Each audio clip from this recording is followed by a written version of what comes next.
1000, and we will print, again, I will not set my teacher's hair on fire, like Bart Simpson would say.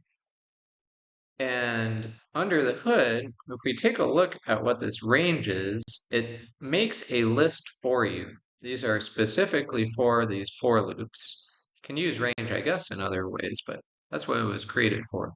So it creates a list where the values are 0, 1, 2, 3. Now that was literally true in Python 2. In Python 3, it does something a little different, but it's still basically that list under the hood. Okay, and then we also want to mention which time we are through this loop. So we'll try printing I. And let's just start by doing this to 10 to see what happens.